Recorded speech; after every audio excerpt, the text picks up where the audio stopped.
Hokoyo ndasvika ine rufu. Gona ana gona wake, ndini ndakagona kutonhodza akatonhodza chauruka. Mumwe chete asina basa ana ari pamusoro kungomuti dzvi anoburuka. Handina rusaro raganda zvikaita rudo rwematuki runotsvaga taipi. Ndinotora vanorira nevasingariri, varefu, vapfupi, vakobvu nevatete, vose vanoperera pano. Ndinodonhedza dzakaramba kudonha, vanozvitsa havagonekwe ndinovagona. Ndinomisa ziso kuhwaira kana kutsonya. Ndinopedza hambura makaka dzinokwira makata, dzakanwa dzikaguta mukaka. Vana musengamombe vanominya chose chitaka, vose vanoperera pano.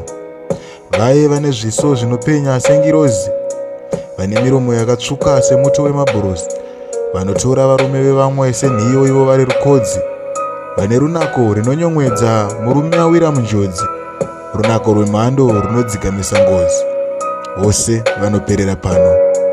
Vakaoma misoro setsambakodzi, vane zvipo zvekubuditsa vamwe misodzi, nevacho vanobuditswa misodzi, vanobirwa nevanobira, vane mari dzinorwadza kuverenga nevanodzinonzwisa tsitsi kukwereta, vese vanoperera pano.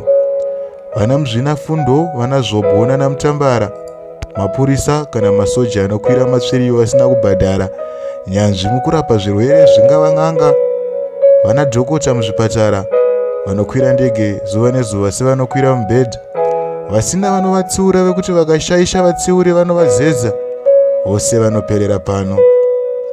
Vane mbiri zvekuzikamwa mhiri kwemakungwa, pavanosvika vachitenga hwahwa hwakawanda humwe huchideurwa vanhu vagungwa, vanozikanwa nemukuru wenyika zvekubudiswa mujeri ivo vasungwa, vanogara nemadzimambo vachimwa hwemazamburinga nekutsenga yakarungwa.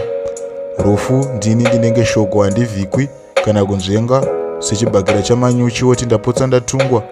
Ndinokumba chero zvichemo zvenyu ndazvinzwa, harahwa nezvicheche zvichiri kubuda madziwa, zvikiti, huku dzechibhoi kana zvimbwa.